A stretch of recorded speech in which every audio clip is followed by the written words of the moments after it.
This video is sponsored by Adobe. A few months ago, I quit my job to pursue being a full-time artist. I had spent years preparing to make this leap and was so excited to leave my old life as an engineer behind and take my creative side gigs full-time. But after I quit my job, things didn't go as expected.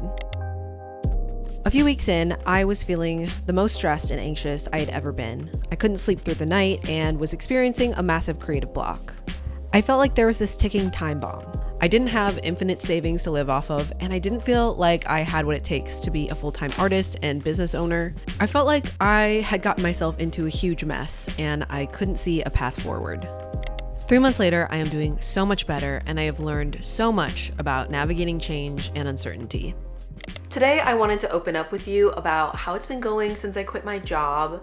In summary, it's been a little bit rough, but I am not sharing this to discourage any of you from taking a risk or making a change in your life, but change is just really hard, and I think social media can make it seem like other people are navigating their life changes with ease. I think all of us experience life changes and transitions that can make us question whether we are going down the right path, and I've definitely been feeling a lot of that. So I hope by sharing my struggle with it, I can help you feel less alone. I'm gonna share what I've learned so far, how I've been helping myself navigate this change, and I'm also gonna show you a little behind the scenes of running my art business, since that is one of the main things I've been working on since quitting my job.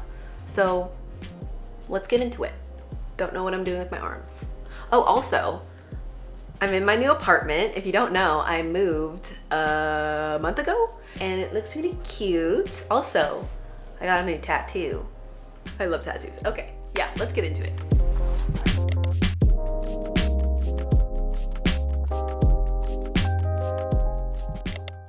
Right now, my art business is a one-woman show, and I can get very overwhelmed at how many different things I need to be able to do in order to successfully run my online art shop. One thing I've been putting off for the longest time is updating my product photos, because I'm just not the most confident photographer or photo editor. So I'm super excited to be partnering up with Adobe Photoshop so we can finally tackle this task. So we're gonna use the newest generation of Photoshop's generative fill to give my product photos a makeover from the comfort of my own desk. I wish this sticker photo had a more summery background. Instead of going back outside to reshoot the photos, I'm using the generate image feature, which allows me to create new backgrounds based on text prompts. So I'm gonna select the background and enter flower field in as my prompt. The latest Adobe Firefly image model creates better image quality, colors, and dynamic range.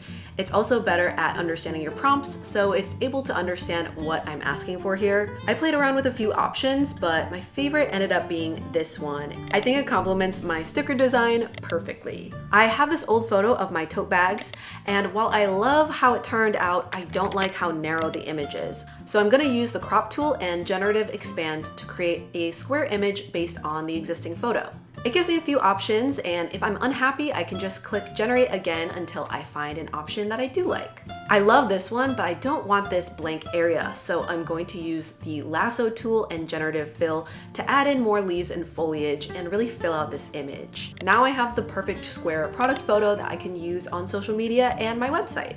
I have this new print that I want to add to my shop, and I took this photo of it in my apartment, but the background needs a little bit of help. So first, I use the crop tool to make sure my product image is in the center. I'm gonna use the lasso tool and the prompt houseplant to replace this vacuum that I forgot to put away with something a little cuter. And by selecting areas and clicking generate with a blank prompt, I can remove clutter from my background. That way my product stands out better. I love that the generative fill tool is smart enough to match the lighting, perspective, and blur of the rest of the background. So you'd have no idea that I didn't clean up my apartment this morning, and now I have a product photo that I am much happier with. I love how these photos turned out, and it was so fun to be able to experiment and create exactly what I had in mind using Photoshop's new features. With these new generative fill capabilities, you no longer need lots of time, skill, or budget in order to make your amazing ideas come to life. Check out the link in my video description to try out Photoshop today so you can tackle your next creative project with ease and get back to doing what you love. Product photos complete.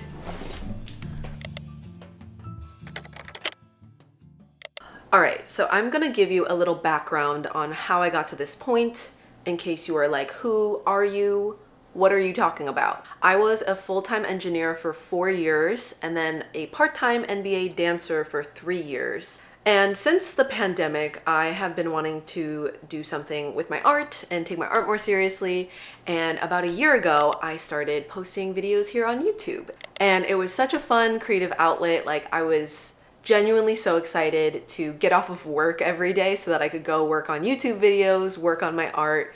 Last year, I experienced some major life changes that were outside of my control, and they really started to make me question like what I was doing with my life. The mindset was very much like I am a little tiny speck on this big floating rock in the middle of space. What am I doing with my life? Like, do I really want to be an engineer for the rest of my life? And when I came out of all of that soul searching, I decided that I wanted to try being a full-time creative freelancer. I made a whole video where I go into more detail about quitting my job, but that's kind of the basic overview of how I got here. I was very excited to quit my job and finally be able to spend as much time as I wanted on all of my creative pursuits. And I had this sense of like, okay, you've been through a hard year, but once you quit your job, everything is just gonna start falling into place and you're gonna realize that like everything is all good. But that is not what actually happened. When I quit my job, reality started to hit. People always talk about like being delusional and how that can be like a really good thing in terms of like manifesting your dream life. But I think in my case, I was being a little bit too delusional about quitting my job, solving all of my life problems. And it was totally a setup because once I actually quit my job, things didn't all just like fall into place and end up perfect. Of course, duh. Disclaimer, I'm sure you can already tell by now, but I will be touching on mental health topics, and I personally have been relying so heavily on therapy to get me through the past few months. I know it's not always the easiest thing to find a good therapist, but whatever it looks like for you, please make sure you are seeking out support and taking care of yourself.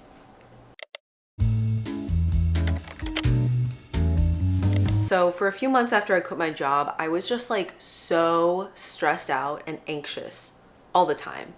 Everything that had once been fun for me and came easy to me suddenly had so much more pressure on it. And of course, most of that pressure was self-inflicted, but I didn't realize that at the time. The reality of running a small business with zero experience is that it's hard, and there were so many things that I couldn't figure out how to do correctly. I felt like I didn't know where to turn for help. I didn't feel like I had guidance, and I just really started beating myself up for not being able to figure things out the first time or not being able to figure things out on my own. And beating myself up for not being able to figure things out, of course, led to more stress.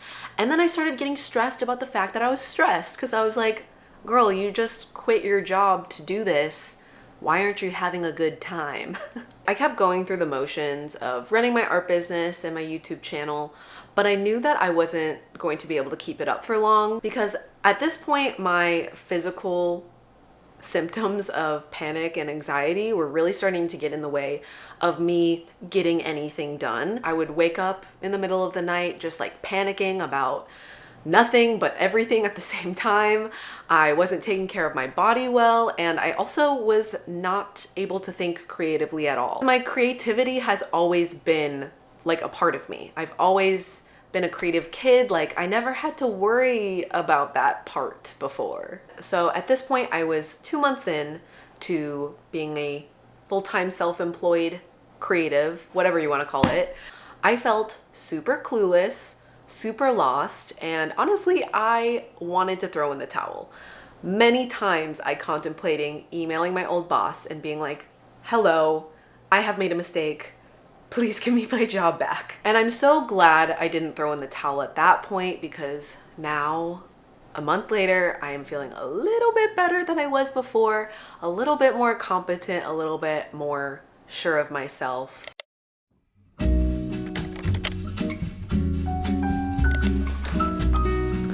Look at this. It is a duck banana. My friend Sylvia got this for me. I don't know who the artist is because it's not on the packaging, but I'm gonna ask her, see if we can figure out who the heck made this, because that is amazing. Are you kidding me? I'm gonna set it here.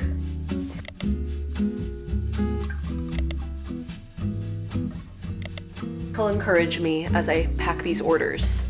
I do this like once a week, and it's something I really like doing. It's very meditative. There are just a lot of things that I do not know how to do with running my business. So it's nice to have tasks like this that I feel confident in and that I enjoy doing and aren't too difficult.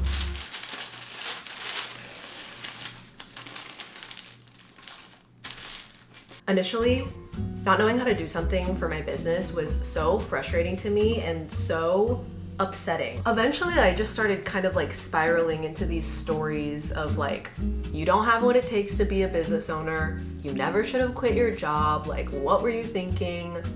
You're so clueless. And I know that sounds so mean. So many people told me this, but it took so long for me to learn that it is just normal to not know how to do everything. Like, duh. Duh. I think for so long in my life, like I just went down the path of least resistance, and I always was doing things that I could do a lot of like preparation for. Like I just never allowed myself any room for error, and I've always been like very I think I'm just describing perfectionism basically. But yeah, I've realized that with running a business, like there is just simply too much that I can't possibly know everything. And I had to zoom out and I had to reevaluate the way I was thinking, because clearly it was not helping me be more creative. It wasn't helping me like overcome the challenges that I was facing. It was truly just destroying my self-esteem for what? For no good reason. So I've been trying to accept that being a little clueless at certain things is just a normal part of life, and I cannot expect myself to suddenly be 100 times better at running a small business than I was before just because it's my full-time job now. I finally feel like I am able to think a little bit more positively about things, and honestly, a lot of it started because a few weeks ago I was just like, I'm sick of it. I'm sick of feeling bad about myself. Just had to sit myself down and be like, all right, how can I move forward without feeling like a clueless dum-dum every single day? And a lot of it started with just like a mindset shift, which those are hard. Okay, so let's talk about the things that have been actually helping me feel better, navigate all this change, and feel less stressed. Number one on my list, I was finally being honest with myself and with others. I started opening up to other people about the fact that this wasn't going the way that I expected it to, and that I didn't feel like I was handling the change very well. And at first, admitting that to other people made me feel super bad, super guilty, super full of shame. And I don't know if you know this, but living in shame and guilt constantly is not good, not good for you. I didn't really realize how much I'd been shaming myself until I had conversations with other people. Instead of being shamed, they just like heard me out, and they were so understanding and so kind. And that made me realize like, oh, maybe I can be nice and kind to myself too. That was really the start of me feeling better. So I definitely recommend like doing some journaling, doing some self-reflection, and having conversations with people that you really trust, and be honest about how you're feeling if you're going through something similar. The next thing that has been really helping me is letting go of high expectations for myself and shoulds. When I quit my job, I had very high expectations and a lot of ideas on how things might play out. I thought that I was going to start posting more on social media. I thought I would make like a finished illustration every single day and make like the best YouTube videos of my life. While having goals and ideas for things isn't at all a bad thing, I was so attached to the outcomes tied to these goals that when I fell short, I wasn't able to just look at it and be like, okay, that didn't work out today, try again tomorrow. I would just feel like such a failure, like such a flop, like a total dum-dum loser. So I've been trying to let go a little bit and just like be okay with things not going to plan all the time. It's definitely a balancing act, and I think being a little self-critical is fine, just as long as you don't become like your own worst critic. Okay, next up. Acknowledge the worries, but don't let them take over. I tend to avoid things that are worrying me, and I think that's part of why my anxiety got so bad over the past few months. Like, I would have these little worries in the back of my mind, and the more I ignored them, the louder they got, and eventually they would take over, and I would find myself having a little bit of a panic attack, which was not fun. So now I am trying to practice actually acknowledging my worries and like thinking about them critically. Sometimes the things I am worrying about, not important, not something I should be worrying about at all. But sometimes the things that I'm worrying about are actually super helpful if I sit down and actually like take action on them. So for example, this week when I sat down and looked at all of the to-dos I had, I started getting really worried that I wasn't gonna have enough time to accomplish all these things. So instead of just ignoring it and plowing through my to-do list as fast as possible and working all hours of the day, I sat down and looked at my list and said, okay, what can I take off of my plate?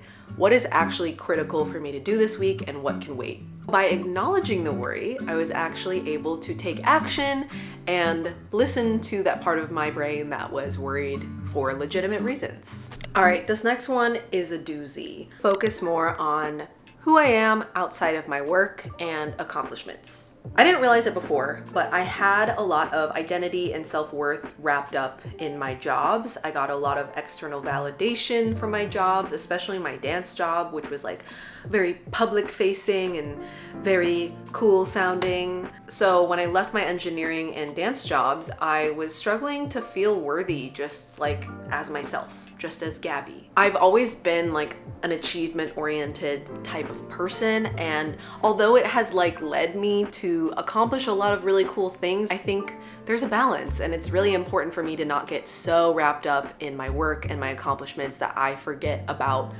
the value of life outside of all of those things.